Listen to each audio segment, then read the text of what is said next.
Craving fresh, made-from-scratch Mexican food that actually tastes homemade? Cafe Rio's got you covered. Every tortilla is hand-rolled, every sauce is slow-simmered, and every bite is bursting with bold flavor. Hungry yet? Don't wait. Order now at CafeRio.com. Build your burrito, salad, or tacos exactly how you like them, and we'll have it ready hot, fresh, and fast. Whether it's lunch on the go, dinner with friends, or a full-on fiesta at home, Cafe Rio always brings the flavor and the fun. So what are you waiting for? We've got you covered. Savor the flavor and order now at CafeRio.com.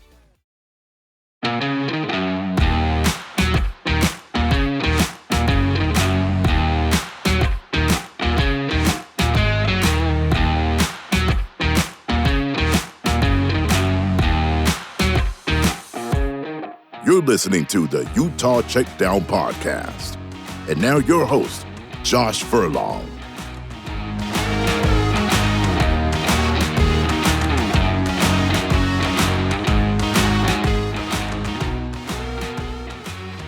Welcome back to another edition of the Utah Checkdown Podcast. I am Josh Furlong. Happy to be back with you for another week. It's the last week of the regular season. We're winding down. It's kind of sad. You know, I mean, I don't know that I really want football to end. I mean, this is kind of what it's all about, right? I think this is what most people get excited about, and you know, it's tough to see those types of things go. So, you know, we're getting to the end, but it's been a lot of fun. Obviously, Saturday was pretty dramatic, and we're going to get into all that. But you know, we're excited to be able to continue to talk football for as long as we're allowed to. I mean, we're allowed to as long as we want. It just depends on if it's relevant, right? But we're gonna jump into all that. So today we're gonna talk a little recruiting update ahead of signing day next week. We'll recap the Utah-Kansas State game, which includes drama with officiating, records broken, and a Rice-Eccles Stadium farewell. And we'll also look at Utah's path to the Big 12 title game. It's pretty simple now. We're going to get into all that. But first, let me tell you about our partners at Cafe Rio. Craving fresh, made-from-scratch Mexican food that actually tastes homemade? Cafe Rio's got you covered. Every tortilla is hand-rolled, every sauce is slow-simmered, and every bite is bursting with bold flavor. Hungry yet? Don't wait. Order now at CafeRio.com. Build your burritos, salad, or tacos exactly how you like them, and we'll have them ready, hot, fresh, and fast. We've got you covered. Savor the flavor and order now at CafeRio.com. All right, we're gonna start real quick talking about recruiting, just because it is coming up. So next Wednesday, so that's December 3rd, not this Wednesday if you're listening to this on Monday or Tuesday, or even Wednesday for that matter. It's not this week, it's next week. So early signing day, this is the 2-3 day period that players around the country can essentially put their commitment to paper and announce and sign their deals with their respective universities. So this, you know, everybody calls it the early signing day period. For all intents and purposes, this is signing day. There are still some that take place in February, but for the most part, this is where 95% of the recruits are signing. This allows many of them to get in ahead of, you know, the spring football conditioning and all that kind of stuff. So you're going to see a majority of the class coming in this next week. So with that said, you know, this is the week-ish that things start to get a little bit more hectic. Utah's been, you know, with their commitments since the summertime. They've moved it up a lot earlier, and a lot of kids are committing more and more before their senior seasons. And so there's not a lot of work to be done during the regular season. There's obviously stuff to do. Some people will do some official visits, though that is less and less as the years have gone on. But there's still, you know, a handful of players that they go on official visits, including this last weekend when there was a handful of players at Utah for unofficial and official visits. You know, it was a packed house, and a lot of people wanted to kind of see the energy, the vibe, and everything that went on there. So, you know, there was a handful of those, and as a part of that, you did have one quarterback who was committed to UCF in Kane Archer. He's a 3-star QB out of Arkansas.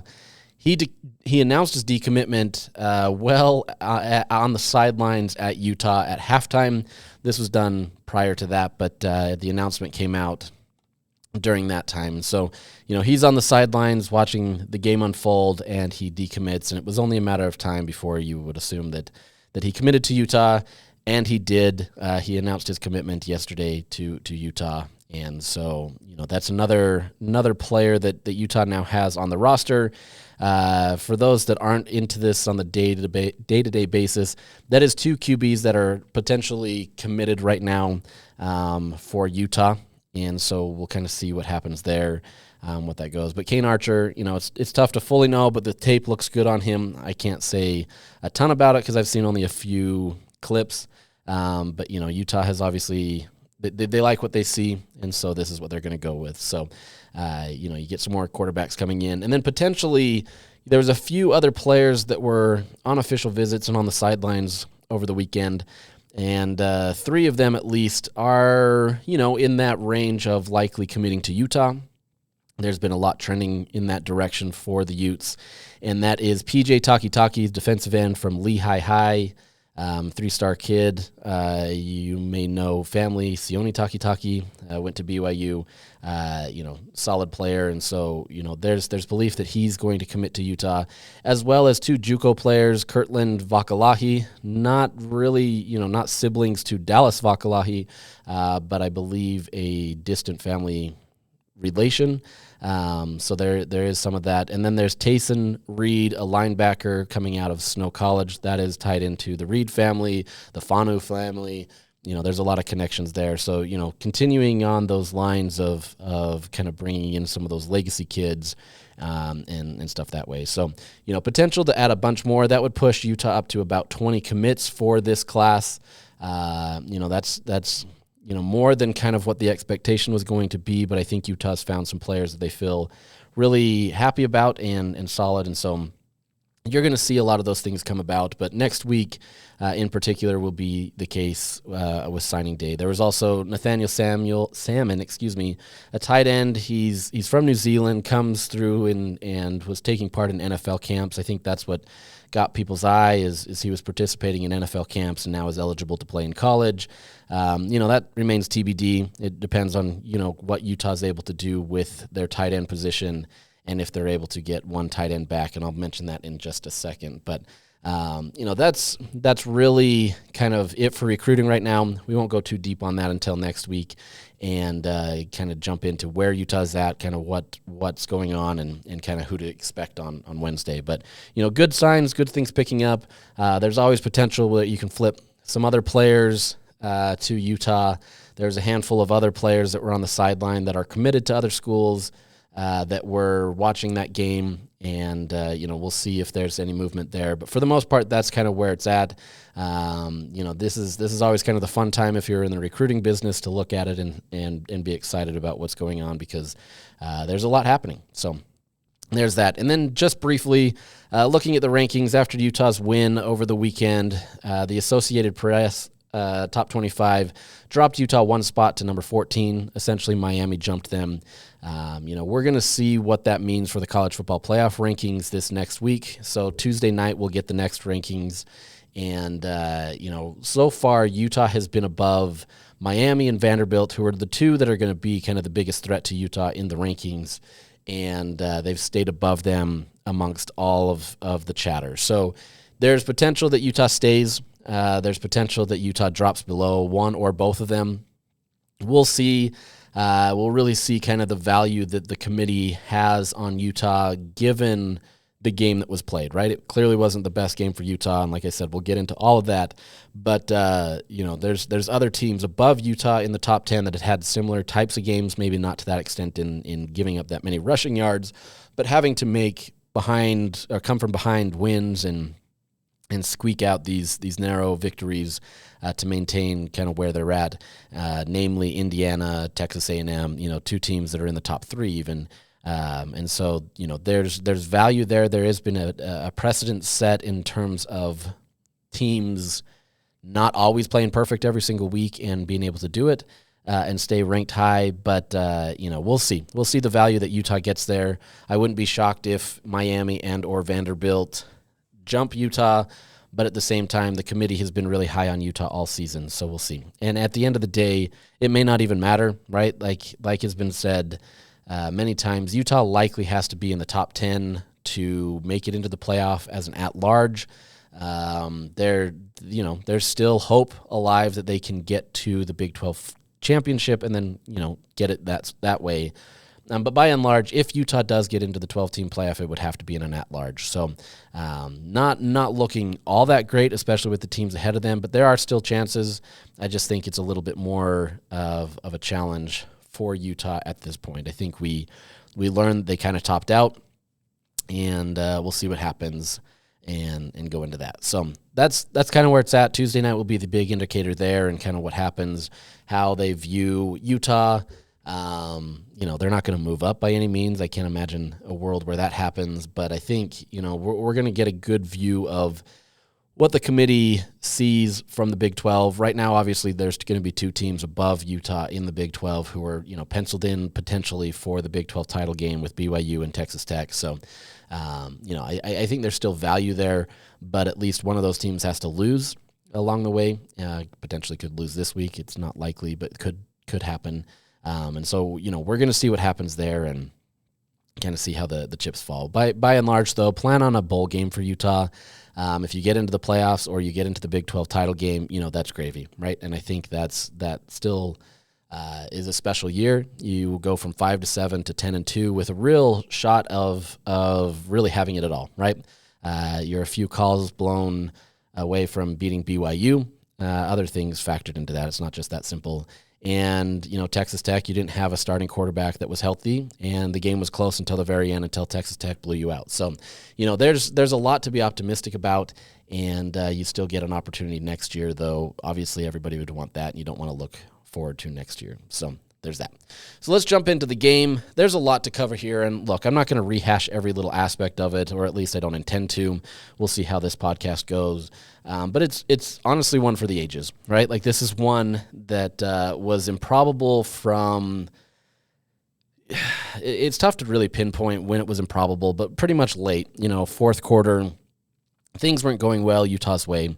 It just, had always kind of been – Kansas State's night. They score first and kind of continue to trade punches with Utah. Utah would take a go-ahead lead and then give it up. You go into the half trailing 10 points, and then Utah comes back, fights back, and then Kansas State fights back and then continue to go. And so it just kind of really altered the game. You may have heard many people, including Kyle Whittingham, talk about ESPN giving Kansas State a 97% chance of winning that game. You may have seen the video on social media that kind of counts it down and what the probability was. It's kind of fun entertainment to kind of see how it all unfolded.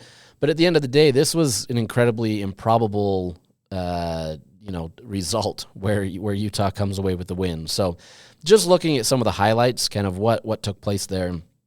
The late scoring here, so Kansas State scores a 36-yard field goal with 8:56 left, as I just said, to go up 41-35. So, it's a 6-point game. Utah's still in the realm of being able to be there.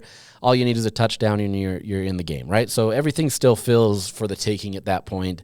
But then on the ensuing possession, it's 3rd and 7. Devin Dampier, goes on a little run and picks up the first down, but fumbles the ball in process, and Kansas State recovers. It was at that point where you started seeing a lot of fans at Rice-Eccles Stadium check out. A lot of people left to the exits, especially when, it's something like 30 seconds later, Joe Jackson, who you probably don't want to hear that name for a very long time, he rushes for a 24-yard rushing touchdown to give Kansas State a 10-point lead.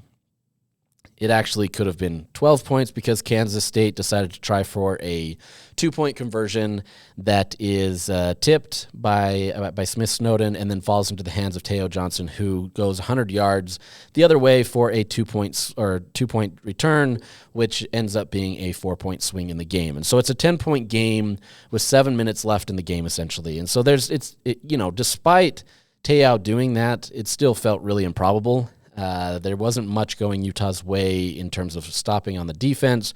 Offense was a little bit better, especially in the second half, but it still wasn't kind of this mobile machine that was doing everything. You had 7 points, but it still didn't feel like everything was clicking. But on the next series, so Utah, takes a bunch of the time. They're trying to milk the clock, trying to get a little bit of that down. You can't go too much because you've got to get something there. Devin Dampier takes a 12-yard sack essentially for intentional grounding on 2nd and 10. That really kills Utah. If you've left, or if you haven't left Rice-Eccles Stadium by now, you're probably pretty frustrated and just done, right? Like, there just was no hope at this point, and there just didn't seem to be any situation where Utah was going to come away with this. At best, it felt like Utah was going to come out and lose by 3, lose by a field goal, whatever it may be, right? You know, the running joke that we had in the media is it didn't matter how much time was left. You could give Kansas State 1 second and they'd return it for a touchdown. So you could never count on anything being a likelihood just simply because of how that game played out. And so, you know, Dampier takes that 12-yard sack for intentional grounding. You move to 3rd and 22 and, you know, seemingly have long odds to be able to do anything.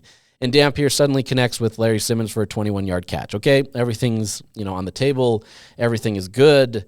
It's still 4th and 1, and you got to do something with it. Wayshawn Parker rushes for a 3-yard gain, and suddenly, you know, you're in the red zone. You're at the 20-yard line. And on the very next play, Dampier connects with Simmons in the end zone for a 20-yard touchdown in the north end zone, and it's a ball game. 3-point lead for Kansas State.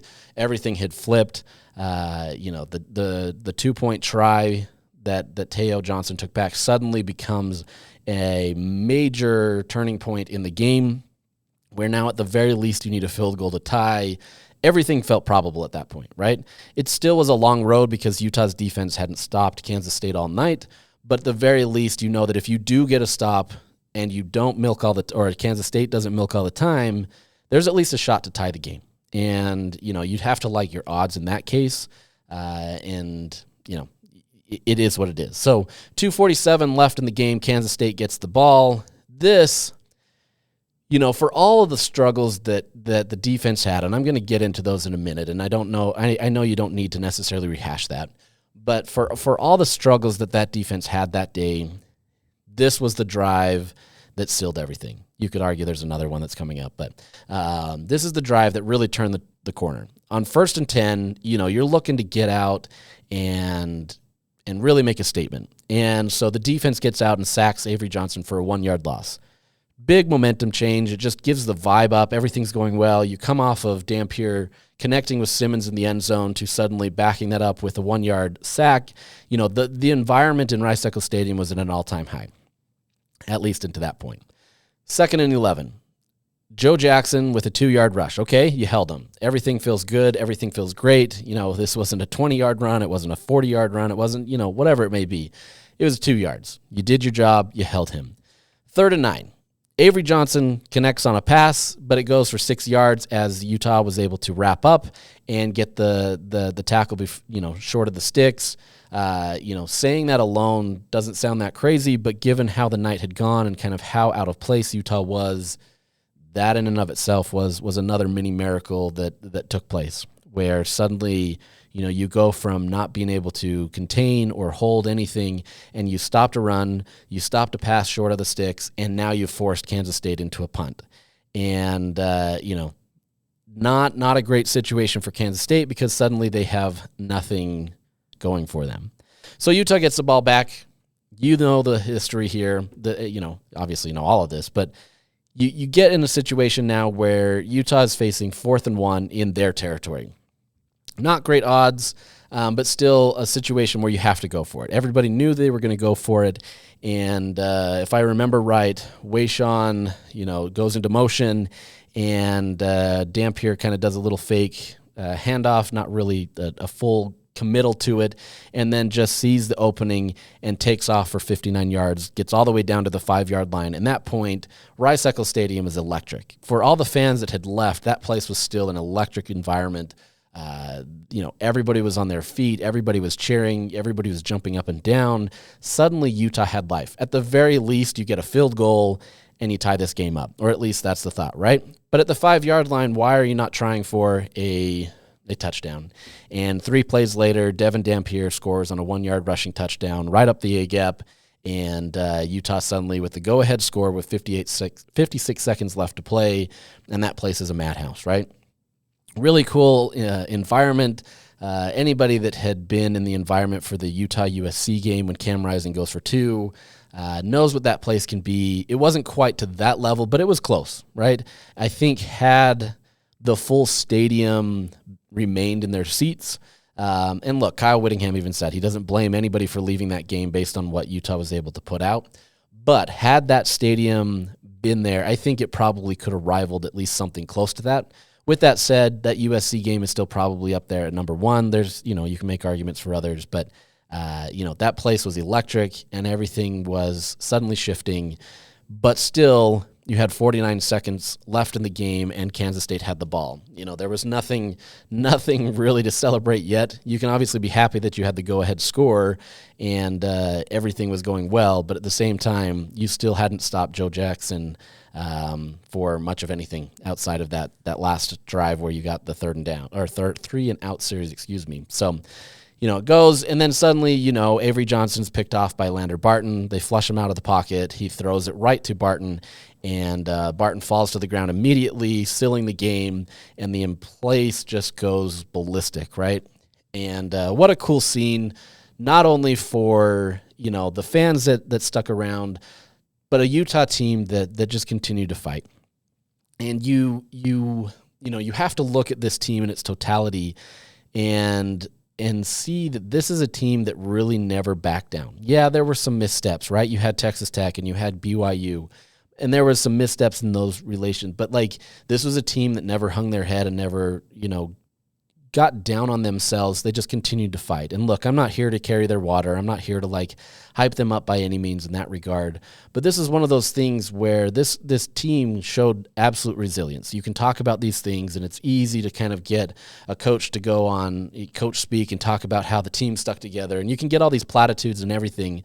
But in those types of moments, especially a game like that, Utah absolutely showed it. And it showed exactly what this team can be. It was one of those that was pretty remarkable, and one that, like I said, was improbable. I keep using that word, but that's just really what it was. It wasn't likely. You get Lander Barton, who, the Barton family has meant so much to the University of Utah, and you get him to get that pick to win the game essentially on senior night. I mean, that's just, that storybook tale endings type stuff, and really cool opportunity for them. It keeps Utah's hopes alive of everything on the table. It's still a long shot by any means, but it still keeps everything alive, and just, one of those things where you leave the game just shaking your head, wondering how you even got in that position. But, I will say, for all the problems that the defense had, they stepped up in that moment and delivered, and then Barton obviously comes away with the biggest one of them all. So, really, really fun game. I mean, I know it was stressful for a lot of fans, and it didn't look good, and there was things on both sides of the ball where you could be frustrated, and, some fans are calling for coaches' heads or players to leave or whatever that may be. You get it, right? That's part of the game, and that's how it goes. But I think this was just a game that had it all. It was one that really showcased kind of the culture at Utah, where they stayed together, they continued to fight, and in the end, you get this phenomenal finale at Rice-Eccles Stadium to end the season, right? Obviously, the season's still going on, but for those fans that aren't going to travel to a bowl game, or should Utah, get lucky to get in any other situation, that was a great way to end the season at home. And so, you don't want to take all the lumps that you took, but at the same time, it was a remarkable run and had some fun. Along the way, though, you have to credit Devin Dampier. And this is a game where, you've seen some up and down from him. And I fear that a lot of people, fear is maybe the wrong word. I don't fear this, right? But you look at Dampier with a different light this year, simply because, one, of who Bird Ficklin has been. When they insert him, he's just been a game maker, playmaker, whatever you want to call him. And Saturday night was no difference. Bird Ficklin rushed for 3 touchdowns on 54 yards in the time that he got. So, he's a guy that just makes things happen when he gets on the field. But Dampier is one of those guys where had he not been injured this season, and look, every quarterback's going to get injured. That's not the issue. But there's different injuries that he's facing that just make it a challenge. And he continues to fight through. He continues to show that he has that playmaking ability in him. Is it always perfect? No. As you've seen the season go on, there's a few things where, he looks more hesitant than he usually does. I think some of that is in relation to his injuries, where he's not able to do what he needs to. He's going through progressions, but he's not making the reads at times. Or if he does make the read, the ball is behind the guy or it's over the head. There's struggles there at times. But at the same time, this is a guy that continues to fight. He's the heartbeat of that program. They continue to fight for him because he's a guy that's never going to give up. And he's one that could absolutely kind of hang his head, especially with Bird Ficklin doing well. I mean, look, if it's me, and you've got a younger guy coming in and he's, rushing for 3 touchdowns and, everybody's calling for him to be the guy and the future is clearly bright with Ficklin, it's tough, right? It could be real easy to sit there and just say, look, I'm not good enough. Let's put in this other guy. No competitor does that. But it's easy to kind of have that mentality where you're worried about it, right?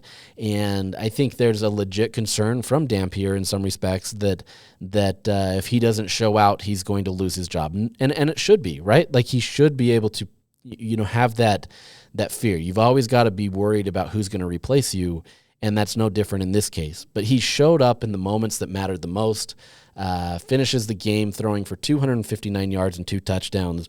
But on top of that, he rushes for 94 yards and then gets an additional 2 touchdowns. I mean, he's contributing in all facets of the game. They've been able to find this great opportunity with Ficklin and Dampier who can come in together. The two of them combined for 7 touchdowns. I mean, that's a remarkable feat where Utah can get in there and have all that at their disposal. So, look, you can be frustrated by some of the things Dampier does. Once again, he's not a perfect quarterback, but at the end of the day, he's one of those quarterbacks that Utah had with Cam Rising, where the physical limitations sometimes maybe limit them, but at the same time, they're always those guys that they get on the field and people play for them. They're the guys that come out there and they find ways to get another gear to be able to do what they can to score, right? Bird Ficklin, I think, is 100% another one of those guys that's coming up. And I think, Utah's going to do its absolute best. And I've heard, positive things toward keeping both of those players. But you've got a lot on your hands to be able to keep this engine moving, right? And if you can keep that going, Utah's in a wonderful spot for next year and for the years to come. So, at the end of the day, Dampier is just that guy that you can turn to that's always going to give you everything that he's got. It may not be the best at times, as we saw sometimes against BYU in particular, but at the end of the day, he's a guy that's going to give you his all on the field. And in this case, it was a deciding victory from him that allowed Utah to be able to move forward. Other contributors in this game, Wayshawn Parker. Wayshawn Parker rushes again for 100 yards. It's these pink shoes, these pink cleats that continue to kind of be the myth behind everything. The little bet that he's made with Kyle Whittingham.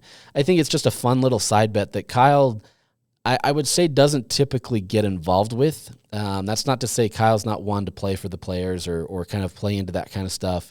But in some ways, he kind of remains aloof and not part of the process. And in this case, he's built a connection with Wayshawn Parker where, if he can keep getting to 100 yards, he'll keep allowing him to wear those pink cleats. And Parker wants to do it so that his niece can spot him. There's other different reasons for it. There's a lot of different reasons to be able to have that. And I just think it shows the chemistry of this team where they continue to fight through. They have a good connection with each other. It genuinely means a lot for them to be able to kind of do what they do together. And as successful as Utah's been all around, I think a lot of that has to do with Wayshawn Parker as well. You can talk about Dampier, you can talk about Ficklin, and it's hard not to talk about those guys. But Wayshawn Parker is absolutely taking the next step forward in his game.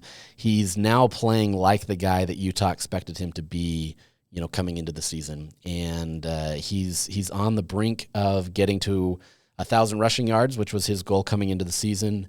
Against Kansas this week, there's a real likelihood that can happen. But at the end of the day, even if he doesn't cross that 1,000-yard barrier, I think you're starting to see things materialize where you look at Parker and realize he can be this future back, right? If everything can stay intact and you can keep this offense together and you can keep moving forward, there's a lot to like about what next year can be for that, especially if you have those 3 playmakers in Devin Dampier, Bird Ficklin, and Wayshawn Parker. you get a great trio of players that can do a lot. Now, you still have to have an offensive line, and the offensive line this year has been generational, to say the least. But at the same time, this is something that, Jim Harding has done a good job of continually recruiting, continually building, and it may not be as effective as this year's, but I think you're still going to see offensive line play continue to improve, and you see that now with a 5-star offensive tackle committing to Utah. I think people have noticed, and if you can keep a lot of that intact and you can get a lot of these guys that have had minutes, start taking their chance, I think Utah has the pieces to be able to build. But beyond that, also, I want to give a shout out to Nate Johnson. Nate Johnson was one of those guys that, for quite honestly a majority of the season, was just kind of thrown away. Not thrown away that they didn't care about him, but he was a guy that they essentially forgot about. And maybe not forgot, but you know what I'm trying to say. Like, they're for a few weeks he was part of the game plan. Had a fumble, it didn't work very well. It wasn't kind of developing the way that I think Utah hoped it would. I think they saw his speed and what he could do, and figured he could be a little bit more of a factor into the offense. And for whatever reason, it just didn't click. And then at the end of the Baylor game, he gets the touchdown that didn't count. It counted, but whatever. You're trying to give it to somebody else, but he absolutely gets the touchdown. And you start to kind of see some belief, and you've started to see a little bit more belief in him the last few games. And then suddenly Utah decides to utilize him a ton more in the game on Saturday. And he finishes the game with 33 rushing yards on four carries. He's a figure in the pass game too, with a 16-yard catch. This is a guy that has had many reasons to just kind of sulk on the sidelines for kind of being passed up from other players, and he's bought in and fought. So kudos to Nate Johnson for kind of sticking with that. I know that's not always easy for players, but I think his impact on the game, it may not have the same impact, let's say, like a Wayshawn Parker or Dampier or Burt Ficklin, but it was absolutely a part of the game plan that helped Utah to be what they needed to be. And you have to like that guys are still factoring in that way. Beyond that, you also get Creed Whitmore. We haven't seen a ton of Creed Whitmore. And when Ryan Davis went out and his injury status still remains TBD, I don't expect him to play this next week, maybe a bowl game, but that's probably not likely. Kyle Whittingham said that, his was not a season-ending injury, at least as of right now. But, Creed Whitmore stepped in and became kind of the option, the wide receiver option that many people thought he was going to be. He'd had problems early on in the season, dropping passes and kind of factoring into the offense. But you're starting to see him develop, and you're starting to get more, and that confidence is there. And I think, regardless of what happens, and if he stays with Utah, I think there's belief that he can be a guy that they can rely on. Now, we'll see, right? In this day and age, it's tough to know. But I think there's belief there that you're starting to get something from him, and he can be a key figure. Really curious to see what he can do this next week against Kansas.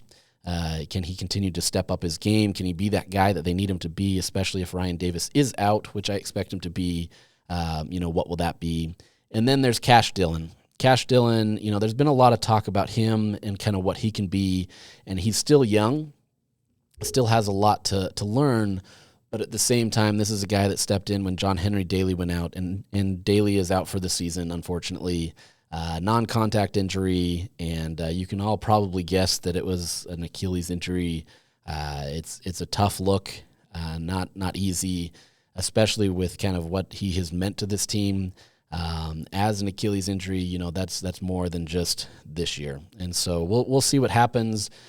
Some guys heal up a little faster than others, but definitely not the injury that anybody wants to sustain. Similar to an ACL and sometimes worse in terms of how long they can be. But absolutely a guy that probably, fringe NFL player this year if he would have declared for the draft. But I think you're starting to see him build together. And if you can get another season, stack that, his future is bright, but an Achilles injury is not easy. And so really curious to see kind of his development and what that can mean. But that's a big loss. But with that, you do get Cash Dillon. It's the drop off is going to be a little bit more dramatic, but I think Cash still has the potential. He's factored into games this year. It's not like he's just thrown in there green. There's still, like I said, more to learn, but really solid player. So standout performance from him. Well, it's not standout maybe, but a key contributor to that for what he was able to do. Now, shifting a little bit to kind of the vibe that I got, and this is not just a vibe, but it's also conversations that I've had, and that's on Kyle Whittingham's future, right?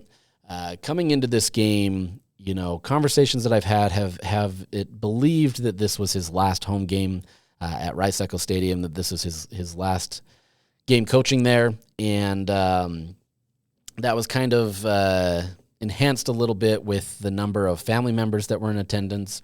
He's always got a lot of family at games, so it's not like this is unusual per se, but it was just a little bit more.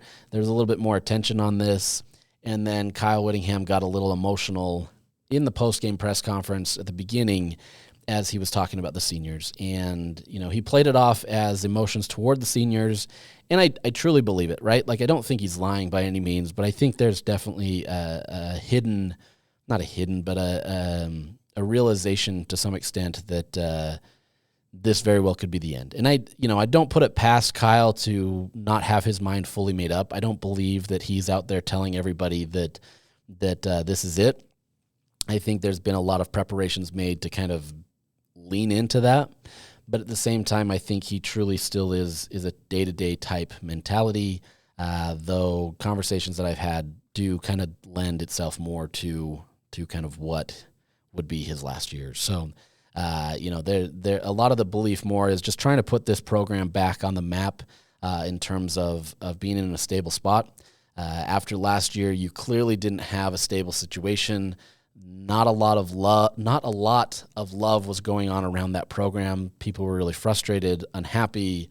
A lot of that obviously had to do with losing, but it was just kind of I wouldn't even call it toxic, but not a great environment in totality, just because losing hurt. There was some players that left things a little frustrating.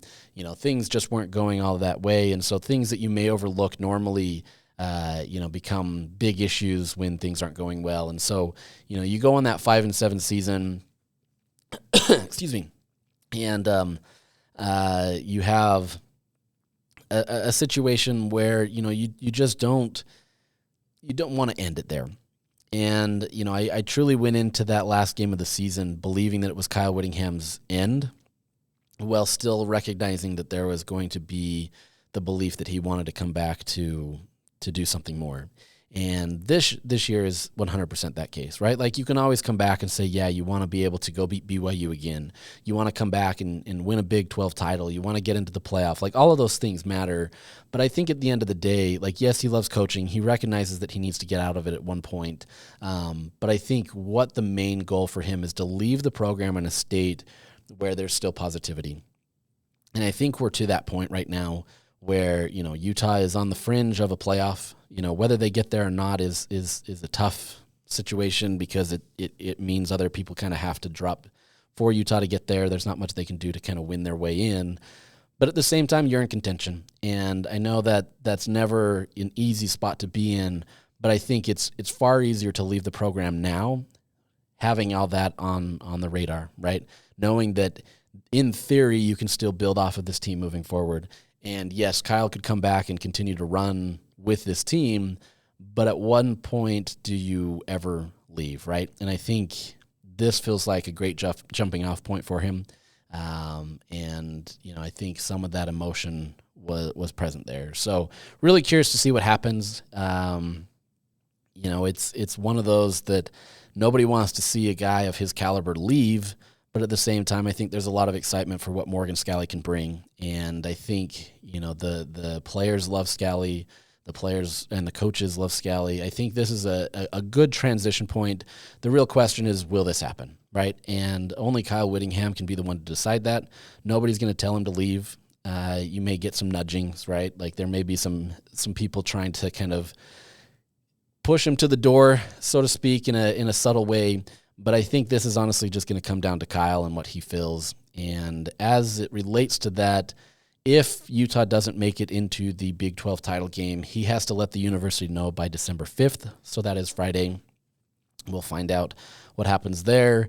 So that's after signing day, so at least you get your class signed in. And for anybody that has questions about, players that didn't know this beforehand, this has been an ongoing conversation with recruits that they've showed that Kyle is obviously the coach, but they've never made it, all about Kyle. It's always been about, the transition is set. They have their coach in waiting.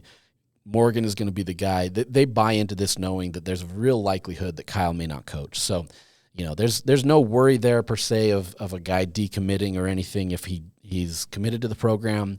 There's always a chance, but I think Morgan brings a ton of love and respect that former players and current players, they just gush about him. There's something about him that's a connector. He's a guy that he truly wants everything good to happen for everybody, and so it'll be interesting to see how that goes. So if that's the case, Utah will we'll see if they announce it before a bowl game. If he makes that announcement. If they are in the championship game, he doesn't have to make that announcement to the university until the 12th. So we'll see what happens. Whether that goes public or not remains to be seen.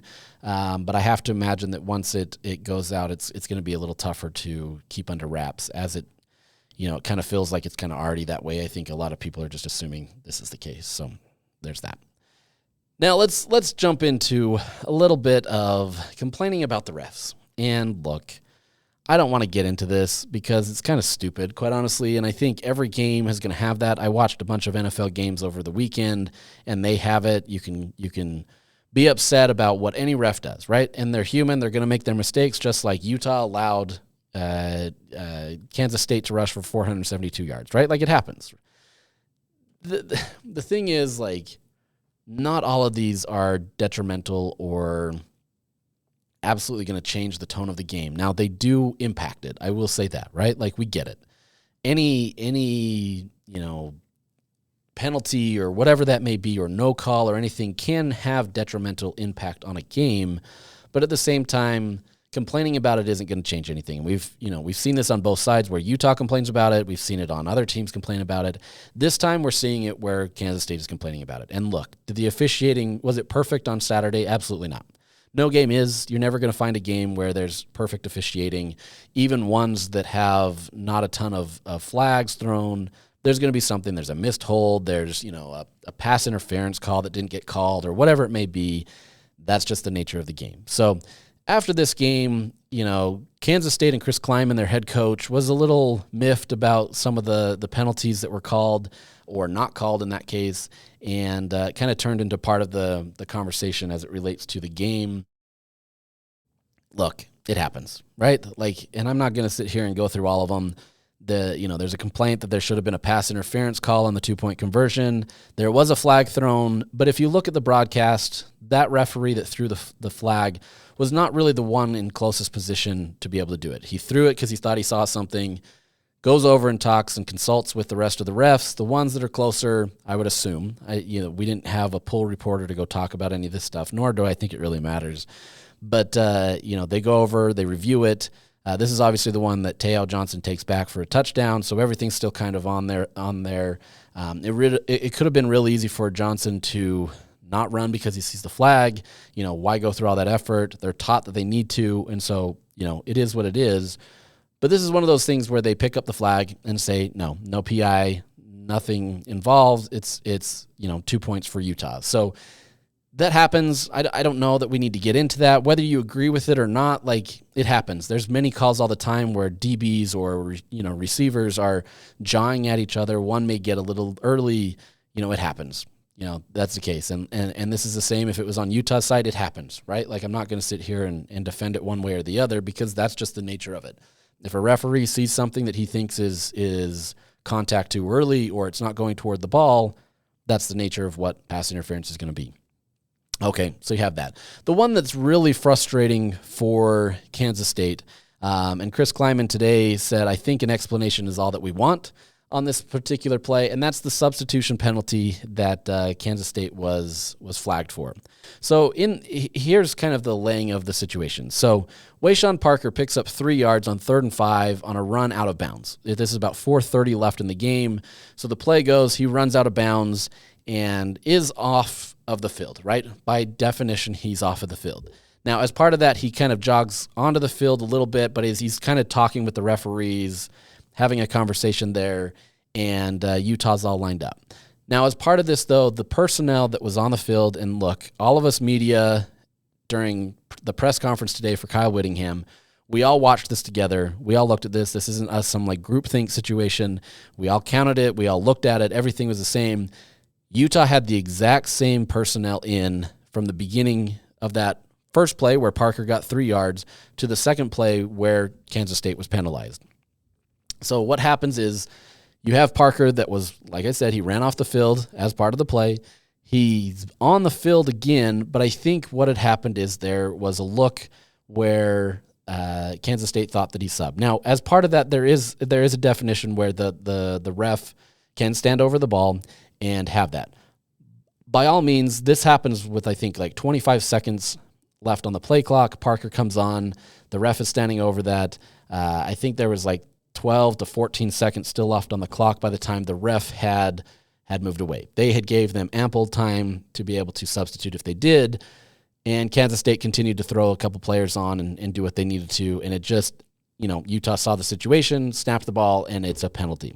Now, at the end of the day, it was the same personnel, so nobody subbed, but with Parker coming onto the field, there is some reasonable belief that there should be a sub, but it's not a carte blanche sub where you can just continue to sub and sub and sub.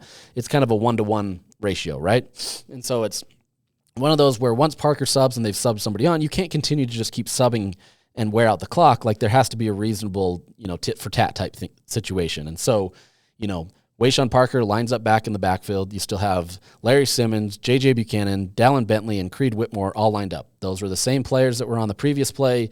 No offensive lineman went out. No quarterback went out. This is the exact same personnel. And so when they snap the ball when 2 Kansas State players are going, there really wasn't a substitution. It was just part of that. Now, some Kansas State fans want to say there was deceptive substitution there with Parker kind of on the sidelines doing what he needed to. Whether you want to agree with that, it wasn't. Like, this wasn't something where Parker's trying to, deceive anybody. There was no real reason for deception. That's not a game that Utah has played. They do like to jog on and off on the defensive side in a slow manner, but that's not the situation here, and it has to be in a reasonable time. The referee, gave them the time that they needed to. Everything was there, and that was the case. So at the end of the day, once again, there were still 12 seconds left on the clock. This wasn't up against the gun. Utah saw their situation and win. So that's all I'm going to say. I don't need to get into this. I don't love talking about refs in terms of kind of what their impact is on the game.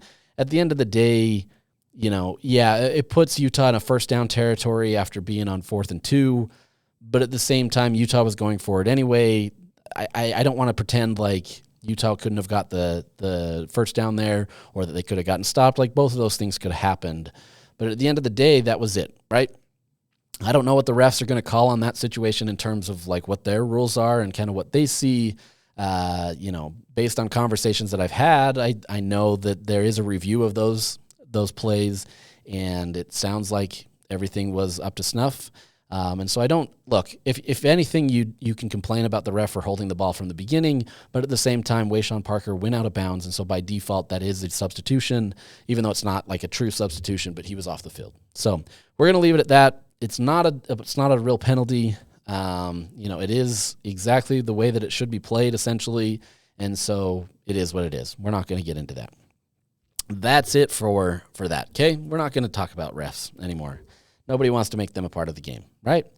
Anyways, so looking at that game, Kansas State obviously rushes for 472 yards. I mean, this was just one of those performances that just was not great. And it wasn't, like Kyle Whittingham said after the game and again today, these weren't some exotic packages that Kansas State was running, and it was something that was unique, and it was something that Utah's never seen. No, these were pretty simple counter plays or, running up the A-gap, They did a really good job of getting a lead blocker that just so happened to be in the perfect spot every time. It not just so happened, like they schemed this, right? But this wasn't some crazy scheme that took Utah out of where they needed to be. Utah was quite honestly just too wide in their alignment. They didn't play it well. They didn't tackle well. It was one of those things where, look, you can coach them and you can get them on, to do what they need to, but they have to do it on the field. And this is just one of those situations that they didn't. And you can be frustrated with Scally. Like, I get it. At the end of the day, he's not the one playing. And you can still be frustrated at Scally, and that's perfectly fine. And I think Scally's more frustrated at himself than anybody. But at the end of the day, these guys have to do it, and for whatever reason, they continued to keep missing, kept biting on the wrong things, kept allowing these big breaks to happen, and it just snowballed. And, it's one of those games where that doesn't ever happen. You don't. If you would have said that this was 472 passing yards, I would have believed you more. Against Utah, you just don't see that, especially in a Kyle Whittingham era. They just don't ever allow for that. And so it's an unusual situation, but it's an unusual situation to get a win in that situation, right? Like, Joe Jackson accounted for 293 rushing yards and 3 touchdowns, 472 yards, and then you end up winning the game.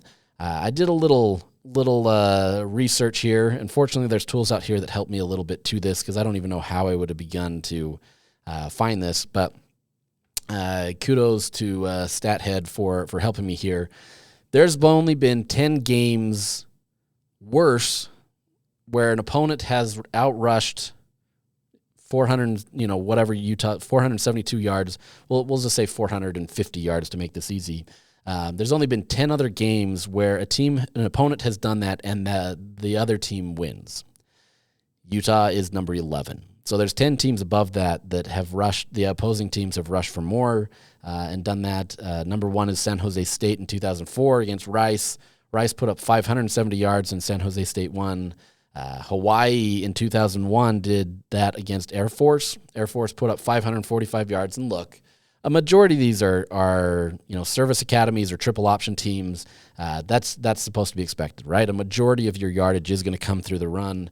But Hawaii won a game, and they won it by 22 points, I'll add. 22 points. When Air Force put up 545 yards on the ground, which is pretty remarkable. The only other Power 4 team to do this is number 25 Tennessee in 2017. This was the first game of the season. Georgia Tech had put up 535 yards on them, and they still won in double overtime. So, it happens. It doesn't happen by a lot, and most of these are narrow victories.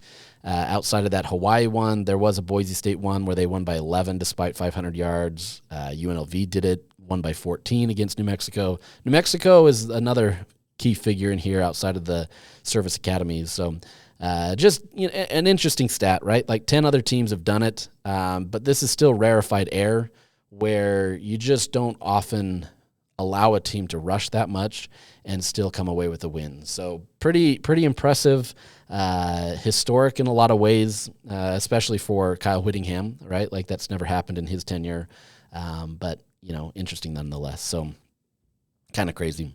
Looking ahead for this week in terms of stats, on the other side, this is exactly the way that Utah's done it to other teams, maybe not to 472 yards, but you can see as a Utah fan how demoralizing that is when an opposing team just continues to run all over you, right? Like there's nothing you can do to stop it.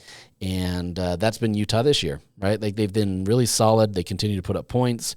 It may not be to that same level where they're rushing for 60 yards every time, although that's happened many times. In Baylor, you saw that a few times. But it's one of those where you just can't stop it, and it makes it really challenging. And as part of that, Utah is now on the fringe of breaking a school record of total rushing yards in a season. So I pointed this out a few weeks ago when Utah was kind of on pace for that. But the record right now is 3,200 yards, 3,263 to be exact. This was set in 1984, and Utah is at 3,076 yards. So they need 188 rushing yards this week against Kansas to be able to break that record. And based on how Kansas has been against the run, that is probable. I don't want to say that it's 100%, but I think, Utah can quite honestly get to 200 rushing yards in this game, and you'll have the school record. So I think that's a pretty important thing. Kyle Whittingham, I asked him about it today, and he pointed it to majority of that being the offensive line, and he's right. Obviously, he's got playmakers in Devin Dampier, Wayshawn Parker, Bird Ficklin. You can list a whole bunch of other guys that have 100% contributed to that, but a majority of that has to do with that offensive line. So pretty cool feat. As part of that, Utah is also 2 rushing touchdowns away from breaking the school record. So in 2022, they set the record with 38 rushing touchdowns. Utah is currently at 37. So 2 touchdowns on Saturday to be able to do that. Look, they can do this in the regular season. You obviously still get bowl game. You may get some other situations. I doubt that. But, you at the very least have a few times to get at these records, and it seems pretty likely. So, record season for Utah in the run game. Pretty cool to watch. Like I said, despite maybe not getting into the playoff or into the Big 12 title game, there's a lot to celebrate here, and you have to be happy about that, even though, you're on the cusp of being in a great situation, getting into those spots. Outside of that, Utah is averaging 42 points per game. That's almost about to break second place all time. The number one all time is 45.3 in 2004. That, outside of just absolutely slaughtering everybody along the way for the rest of the season, I don't think that's ever really going to be a situation that Utah gets. But Utah has the potential to get past the 42.5 number this week if they score 49 points. That would move them into second place. Regardless, pretty impressive effort that what Utah's able to do. Traditionally, you have a defense that limits teams, and quite honestly, Utah's only limiting teams to 18 points per game. This last game on Saturday, quite honestly, added something like 4 points to the average. Utah had been down around 14 points for, I think, going into the Baylor game, and you were able to hold teams there. But these last 2 weeks have changed that a little bit. But for the most part, you're holding teams to a really low number, and the offense has never really needed to do much to be able to kind of get over that from a defensive side. And Utah has absolutely dominated on the offensive side. So averaging 42 points, that's nothing to sneeze at, right? Like knock at, or whatever you want to call, whatever phrase you want to put in there. That's an impressive effort to be able to run the ball that way, to be able to put the points up that way, and you're starting to see the offense kind of hold its weight. Quite honestly, the game on Saturday was a true definition of a Big 12 game, right? Not a lot of defense, a ton of offense, and the last man standing win. So kind of a lot of fun that way. Maybe Utah's buying into the Big 12 mantra a little bit too heavily with that. I don't think that's where Kyle or Morgan want to be, but at the same time, pretty impressive effort from Utah to be able to have that kind of at their disposal this year and not feel like it always has to be on the defense, so that when they do have their lapses, and every year there's a defensive lapse, right? Let's not pretend like this isn't unusual. Utah's offense has been able to stay on par, if not better, in most situations. So, pretty impressive effort. Lastly, it was senior day, and so that meant 18 different players walked, some of those being underclassmen. The most notable, obviously, being Spencer Fano. Simply, he's going to the NFL. There's still belief that he could potentially be a top 10 pick this year. We'll see how it all sorts out and kind of how that gets there closer to April. But, good reason for him to leave.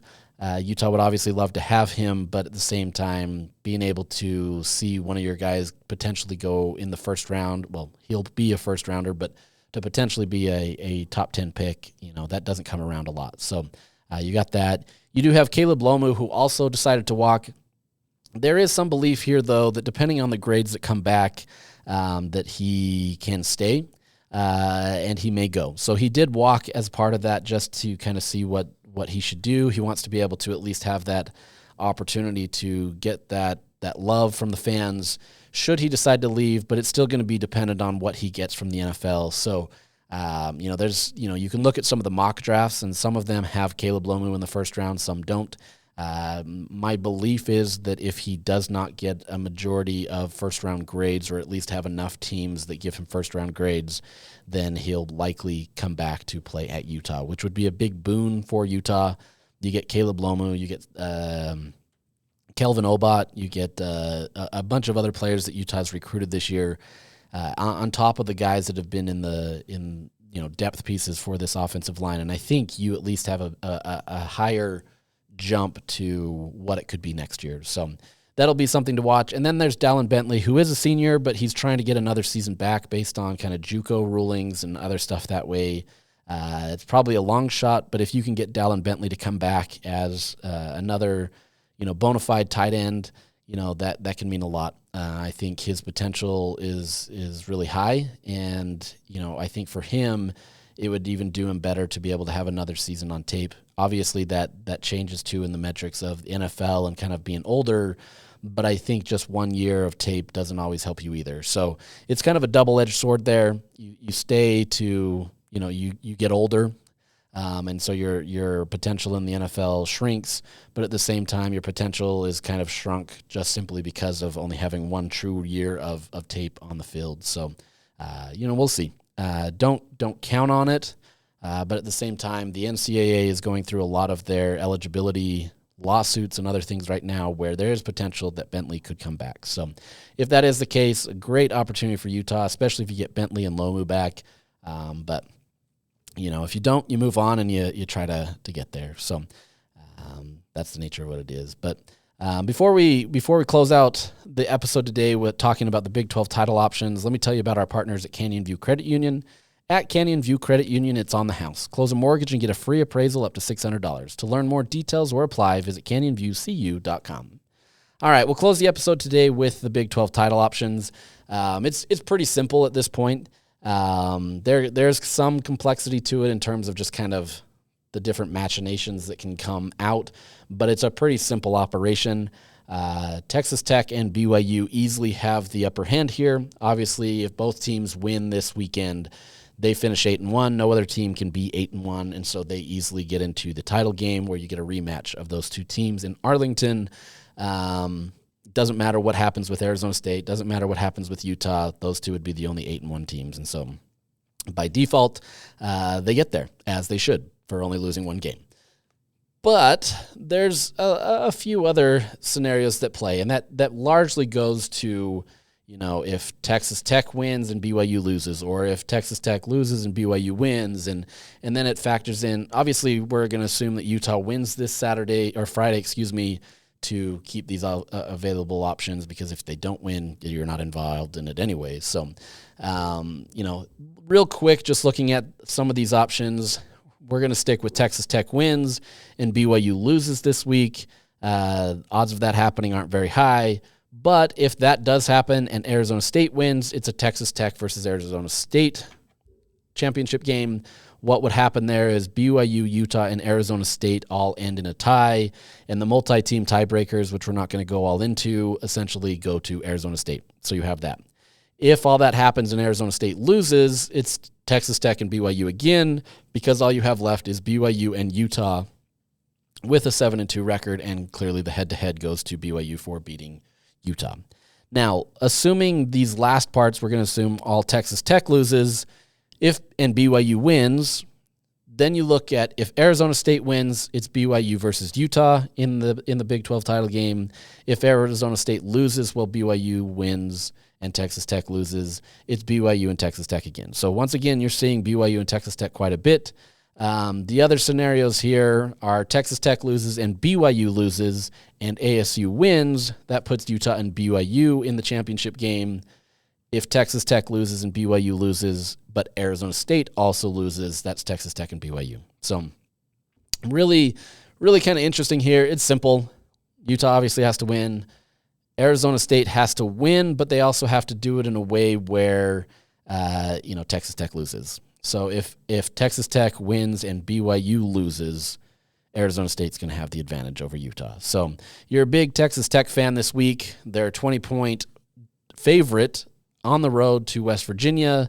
Rich Rod has been known to do some crazy things. West Virginia has been doing better Both of these teams off of a bye week, so we'll see what happens. But, the odds are against Utah, but I also thought that, Utah as a 17-point favorite would be a little bit closer to that margin this last week. So anything can happen.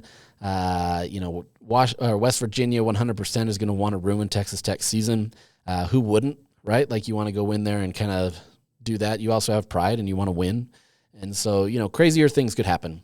A few years ago when Utah got to the championship on the Oregon State result and the Washington State result, there was 4 things that had to happen that day, and all of them came to pass for Utah, and they got to the championship. So, it's not crazy to be able to have that, but at the same time, it's not that easy either. So that's kind of where it's going to be at. You've got big Texas Tech, or I should say big West Virginia fans this week for Utah. And if that's the case and Utah does its job, BYU does its job, Arizona State does its job, everything goes in Utah's favor and they get in the championship. And if that's the case, you get a BYU-Utah rematch in a championship game with the playoffs online. That's not going to cause any drama at all, is it? It's not going to be crazy. No, it'll be a lot of fun. But with that, we'll see what happens. Obviously, you got to take care of business on Friday, I keep saying that, against Kansas on the road in an early game, and we'll get into that later this week. But, fun opportunities ahead. It's a great time of the year. It's just unfortunate that we're getting to the end and we won't have football anymore. So with that, we'll sign off, and we'll chat with you guys a little later this week. Have a great day.